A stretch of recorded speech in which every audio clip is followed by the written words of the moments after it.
संपूर्ण भारतवासियों को, संपूर्ण देशवासियों को आज माता अन्नपूर्णा के प्रागट्य दिवस की और भगवान परशुराम भगवान के प्रागट्य दिवस की बहुत बहुत बधाई, बहुत बधाई। आपका जीवन भगवान परशुराम जी से सीखिए कि माता का शीश काटने के बाद अपने पिता से कह दिया कि मुझे वापस मेरी मां जीवित कर दे दीजिए।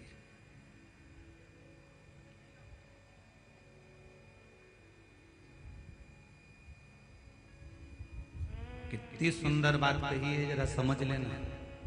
परशुराम भगवान से आज मां नर्मदा शिव महापुराण की कथा में बैठे हो। आस्था चैनल पर जितने लोग सुन रहे हैं, फेसबुक यूट्यूब पर जितने लोग सुन रहे हैं, और इस पावन पंडाल में सिमली अर्चन में जितने लोग सुन रहे हैं, ध्यान देना। परशुराम भगवान से कहा गया कि माता का सिर काट दो, ने सिर काट दिया। और बाद में परशुराम भगवान के पिताजी ने पूछा कि तुझे क्या दूं, तो कहा मेरी माता को जीवित कर दो। इतनी सी बात हमको सीखना है परशुराम भगवान से कि नर्मदा जी के घाट पर जाकर नारियल फोड़ो, मना नहीं है, खूब फोड़ो, मना नहीं है। शीश काट दिया परशुराम भगवान ने, पर बाद में कह दिया कि इस शीश को आप जोड़ दीजिए। भगवान से, पिता से कहा कि इसको जोड़ दो। उसी तरह माता नर्मदा के घाट पर जाकर नारियल फोड़ो, मना नहीं है, अगरबत्ती लगाओ, मना नहीं है, दीप लगाओ, मना नहीं है, पूजन करो, मना नहीं है। पर इतना याद रखना कि नारियल के ऊपर की जो नट्टी है, पॉलीथीन है, चना चिरौंजी या प्रसाद का जो डब्बा है, उसको मां नर्मदा के घाट पर मत छोड़ो, ना जल में छोड़ो, उसको वापस लाओ और कहीं पेड़ के नीचे डाल दो।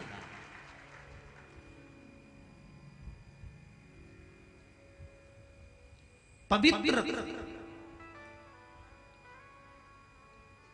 भक्ति में दिखावा नहीं होना चाहिए। भक्ति में कुछ आपको पहले भी कथा में कहा कि शिव मंदिर में अगर आप अगरबत्ती नहीं लगा सकते, दिया नहीं लगा सकते, पूजन नहीं कर सकते, एक लोटा जल नहीं चढ़ा सकते, आप शंकर जी के मंदिर में एक बेलपत्र समर्पित नहीं कर सकते, आप शिव मंदिर में जाकर एक लोटा पानी नहीं चढ़ा सकते, तो मत चढ़ाओ। इतना तो कर सकते हो कि जीवन में अगर दुख आए, तकलीफ आए, कष्ट आए, तो तुम्हारे पास कुछ भी नहीं है ना, तो शंकर जी के मंदिर में जाकर थोड़ी झाड़ू लगा लो, थोड़ा पोछा लगा लो, थोड़ी सफाई कर लो। इतना भी अगर आपने कर लिया, 1 महीने क्या 15 दिन कर देख, तेरे खुद रास्ते साफ हो जाएंगे। तू 15 दिन कर तो। हर हर महादेव। शिव की कृपा किसको कहते हैं? अकाल मृत्यु वो मरे जो काम करे, चंडाल का और काल उसका क्या बिगाड़े, जो भक्त हो महाकाल का। अगर शंकर जिसको रख रहे हैं, उसको दुनिया का कोई नहीं चख सकता।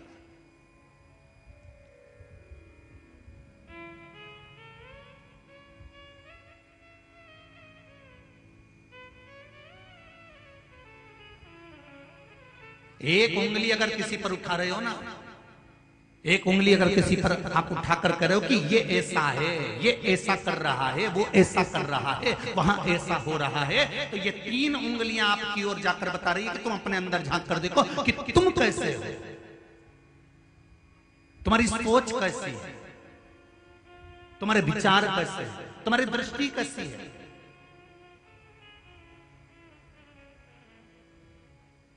कितना लोग अहंकार, काम, वासना, तृष्णा, आसक्ति कितनी भरा चुकी है।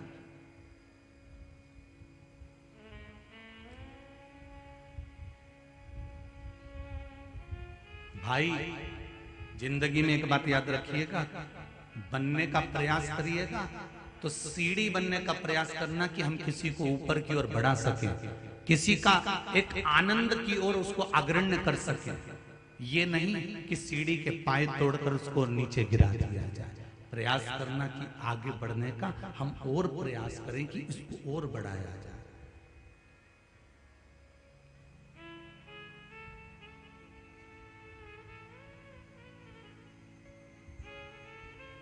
जब हम आ रहे थे अभी गाड़ी से, जहां हम रुके हैं संत निवास पर, तो वहां से जब हम आ रहे थे तो कोई बेले के फल का रस बांट रहे थे।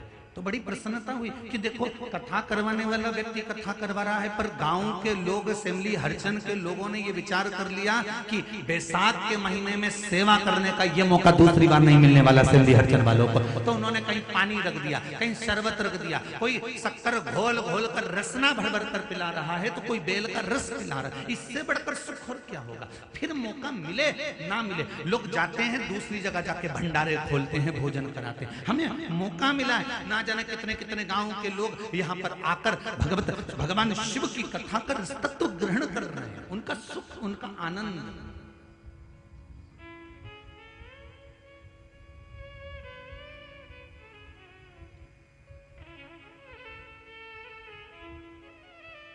और माई नर्मदा के तट पर तो ढेर संत, साधु, सन्यासी, तपस्वी, ब्राह्मण, जोगी सब निवास करते हैं।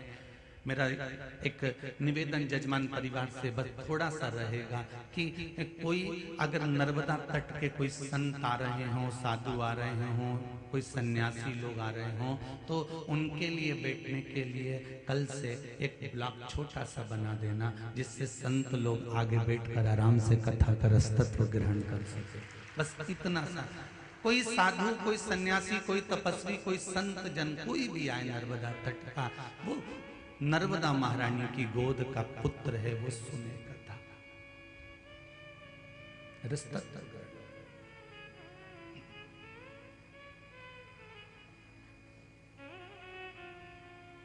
मां नर्मदा शिव महापुराण की कथा सुनने बैठे हो।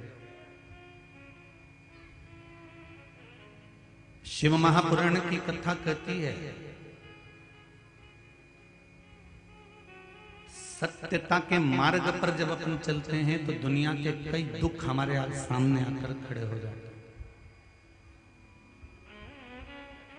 दुख भले आए, पर यदि शिव की भक्ति आपके भीतर है, शंकर का स्मरण आपके भीतर है, तो वो दुख तुम्हारे सामने जरूर आएंगे, पर आपके ऊपर हावी नहीं हो पाएंगे। ऐसा नहीं है कि दुख नहीं आते, दुख तो आएंगे। जैसे धूप और छांव है, दिन और रात है, सुबह और शाम है, उसी तरह जीवन के पहलू में सुख और दुख है। जैसे एक चक्र चलता है ना, बहुत बड़ा चक्र जब चलता है जिंदगी का, चक्र में एक तरफ सुख है तो एक तरफ दुख है। बस इतना जीवन में स्मरण रहे कि जो व्यक्ति जब ज्यादा अहंकार में फूल जाता है, काम में, लोभ में, आसक्ति में, तृष्णा में, वासना में जब ज्यादा फूल जाता है, तो चक्र उसको उठाकर दूसरी जगह पटक सकता है, फिर वही जीवन शुरू हो सकता है।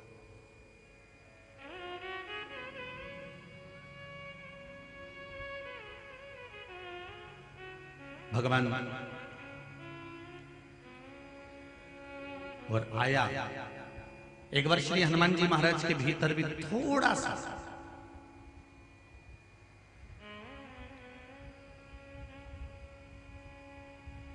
श्री हनुमान जी महाराज के भीतर भी छोटा सा, थोड़ा सा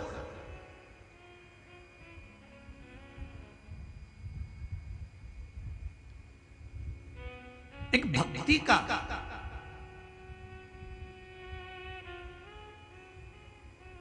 थोड़ी सी अभिमतता सामने प्रकट हो गई। और भगवान राम बैठे थे सिंहासन पर, भगवान मेरे सीताराम सरकार सिंहासन पर बैठे हुए थे, हनुमान जी महाराज उनकी मस्ती में बैठे हुए थे। हनुमान जी महाराज ने आकर सीताराम सरकार से कहा, राघव जी से कहा, स्वामी मेरे मन में एक अभिलाषा है। क्या अभिलाषा? मैंने आपकी सेवा करी, आपकी सेवा में मैं लगा रहा, पर मेरी एक इच्छा है। क्या इच्छा? मुझे शंकर भगवान और माता पार्वती का दर्शन करना।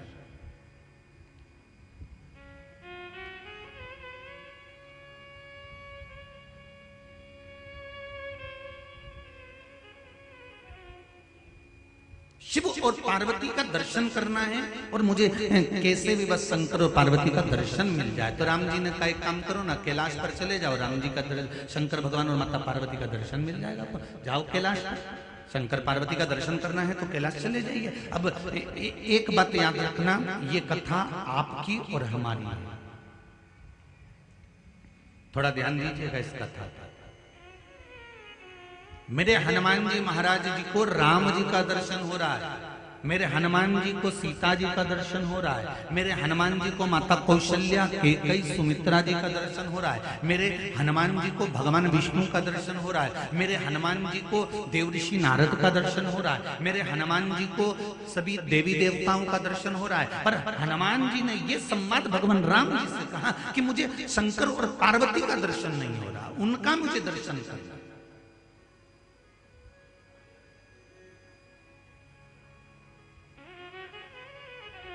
तो कहा आप कैलाश पर चले जाओ। हनुमान जी महाराज ने कहा कैलाश पर्वत पे, हाँ क्या वहां पर शंकर पार्वती का दर्शन हो जाएगा? बिल्कुल हो जाएगा, जाओ जरा कैलाश पर। और हनुमान जी महाराज सीताराम सीताराम सीताराम सीताराम सीताराम सीताराम करते करते करते करते कैलाश पर पहुंचे। अब हनुमान जी तो कैलाश पर पहुंच गए तो बाहर नंदी बैठा हुआ। नंदी ने कहा ए बानर कहां जा रहे हो? आप मुझे जानते नहीं है? नंदी ने कहा मैं आपको पहचानता हूं, आप हनुमान जी है ना? हाँ। राम जी के सेवक है ना? हाँ। राम जी की भक्ति करते हैं ना? हाँ। यहाँ क्यों आए हो? मुझे शंकर जी और पार्वती जी का दर्शन करना है। तो नंदी ने कहा हनुमान मैं तुम्हें दर्शन तो करा देता, मना नहीं है हनुमान जी, पर दिक्कत केवल एक छोटी सी है।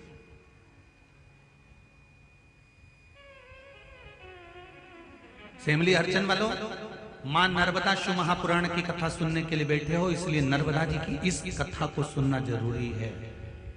क्या हनुमान जी को शंकर जी का दर्शन क्यों नहीं हुआ? क्या कमी रह गई थी हनुमान जी के पास में? जो राम जी की सेवा में दिन रात डूबे हुए थे, उनके पास कमी क्या थी? जो माता सीता के कहने पर अपने तन पर सिंदूर डाल लेते हैं, उनके पास कमी क्या थी? जो दौड़कर लंका पर चढ़ाई कर सकते हैं, उनके पास कमी क्या रह गई थी? जो शंकर और पार्वती का दर्शन नहीं हुआ कैलाश जाने पर।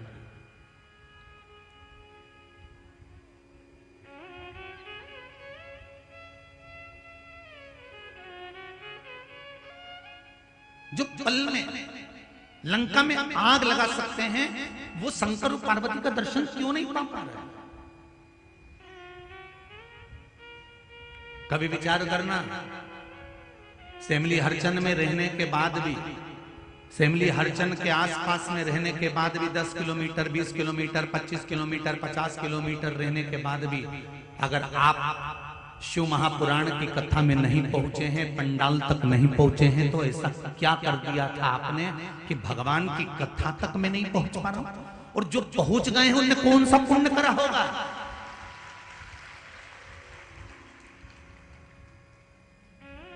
मेरा तो माताओं से भी कहना है, अपने अपने पतियों से कह देना कमाने के लिए जिंदगी पड़ी है,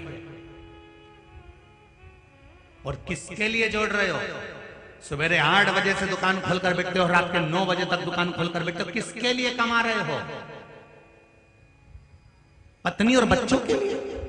जब अंतिम समय में प्राण छूटेंगे और ऊपर जाओगे, तब वो यम के दूत भी कहेंगे दुकान पर बैठकर नौकरी में सर्विस में झूठ तूने बोला, प्रपंच तूने बोला, गलत तूने बोला, छल तूने करा, कपट तूने करा, बेईमानी तूने करी, इसलिए तुझे नरक भोगना पड़ेगा। तो वो जीवात्मा कहती है मैंने तो अपनी पत्नी के लिए कमाया था, मैंने बच्चों को आगे बढ़ाने के लिए कमाया था, मैंने बच्चों के लिए करा था, इसलिए मैंने झूठ बोला था, इसलिए मैंने कपट करा था, तो मुझे नरक भेज रहे हो तो मेरी पत्नी और बच्चों को भी भेजो। तो यम के दूत कहेंगे झूठ तूने बोला, छल तूने करा, कपट तूने करा, बेईमानी तूने करी, इसलिए सुन ले भेरू भोगेगा भी तू, कोई दूसरा नहीं भोगने वाला। तो मेरी माताओं से निवेदन, तुम तो जोरदार खजूर वाली चोटी वोटी बना के रहे हो, अपने कई टेंशन नहीं, जरा सी रत्ती भर की जो होगा, आग लगे बस्ती में अपन रहे हो मस्ती में। बस इतना जरूर करना कि अपने अगर सेमली हरचंद के 50 किलोमीटर 60 किलोमीटर 100 किलोमीटर के दायरे में रहते हो, तो एक बार पति से जरूर कह देना सुनो जी सुनो, मैंने कथा का सुना है, नर्मदा भी नहा लेंगे और नर्मदा की शिव महापुराण भी सुन लेंगे, जरा चले के 5 मिनट होके आए, चले।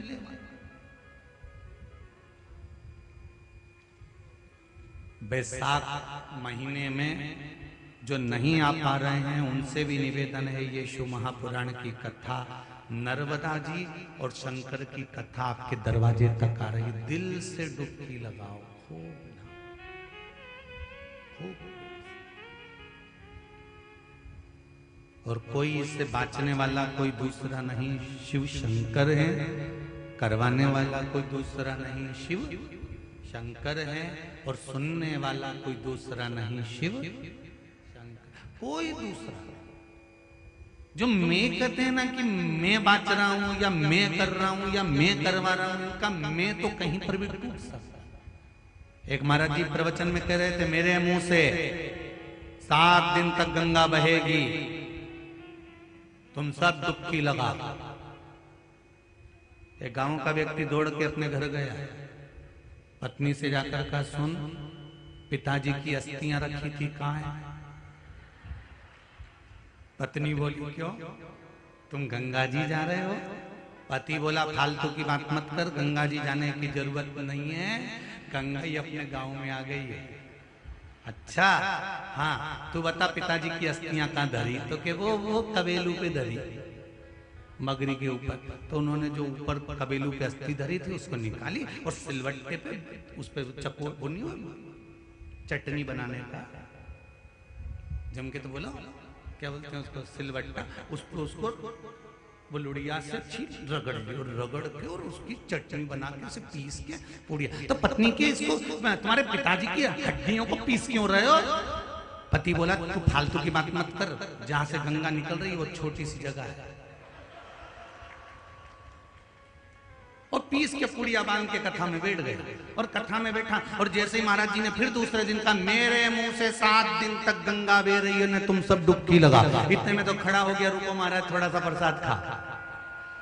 और खड़े होके जो महाराज जी के दिया, महाराज जी ने वही व्यास पीठ पे लेके मुंडा में धरा। और मुंडा में धरते से दांत में जो चर्र बोला, और चर्र बोलते से तो महाराज जी ने पूछा, क्या खवा दो, क्या खवाया? तो के गुरुजी तुम ही बोल रहे थे 7 दिन तक गंगा बह रही, गंगा बह रही। तो मैंने सोचा पिताजी की अस्थियों को गंगा जी में खवाना था, तो मैंने सोचा यही खवा।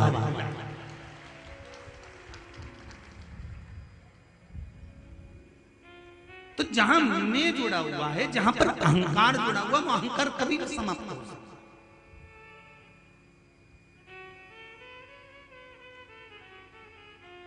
दुनिया के लोग चने के झाड़ पर चढ़ाने वाले बहुत मिलेंगे, बहुत बढ़िया लिखा, बहुत बढ़िया कहा, बहुत बढ़िया, बहुत जोरदार, और तुम्हें चढ़ा चढ़ा चढ़ा चढ़ा चढ़ा चढ़ा ऊपर से नीचे पटक देंगे, बहुत जोरदार। पर तुम्हें समझाना है, अपनी बुद्धि से चिंतन कर कर कहना है, सुनो जी कथा रसतत्व हो रही है और स्मरण करना, कथा बड़ी मुश्किल से मिलती है। हनुमान जी राम राम भज रहे हैं, सीता राम भज रहे हैं, पर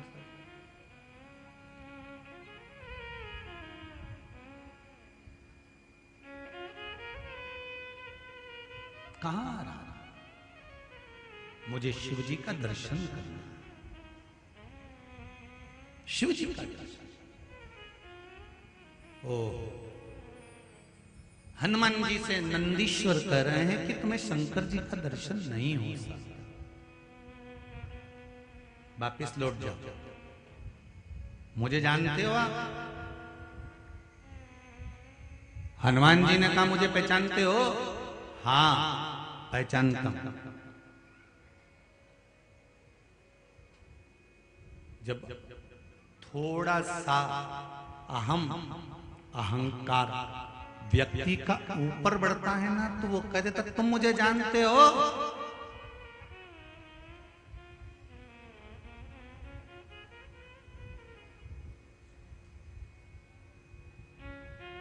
कई जगह कथा करने जाते हैं ना,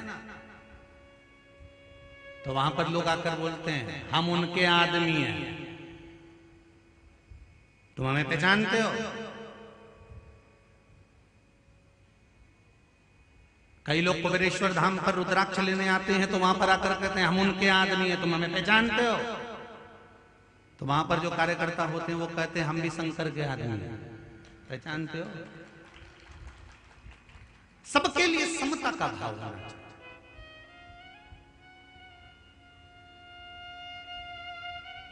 अगर एक गरीब व्यक्ति भी रुद्राक्ष लेने खड़ा है तो एक सेठ साहूकार भी रुद्राक्ष लेने के लिए खड़ा हुआ है। समता का भाव रखिए, दृष्टि में सम रखिए। कितना बड़ा दोष है साहब, सनातन धर्म के भीतर कितना बड़ा दोष बताया, जरा देखिए। पहले जब शादी होती थी तो शादी में जब लोग भोजन करने बैठते थे तब एक पंगत भंडारे की, जब भोजन करने बैठते थे भंडारे की या संत भोज की या साधु भोज की जब पत्तल लगती थी, पंगत लगती थी, विवाह की जब पंगत लगती थी तो एक जैसी पंगत जब लग जाती थी, उस पंगत में लगने के बाद एक साथ भोजन चालू होता था। बोलो सही है कि गलत है? एक साथ भोजन करने के बाद लोग उठते थे, एक साथ भोजन करने बैठते तो एक साथ उठते थे। और जो परसगारी करने आता था, गुलाब जामुन लेकर आया, चाहे बर्फी लेकर आया, चाहे पूड़ी लेकर आया, चाहे सब्जी लेकर आया, सबसे पूछते पूछते पूछते पूछते जाता था। ये नहीं कि उसका पहचान वाला वहां बैठा है तो वहां पहुंच गया और गुलाब जामुन दे दी। क्यों? क्योंकि अगर पहचान वाले को गुलाब जामुन दे दी और यहां से लेकर वहां तक में अगर 14 लोग बैठे हुए, 15 लोग बैठे हुए, उन 15 लोगों को नहीं पूछा और उनको अगर गुलाब जामुन नहीं दिए तो वो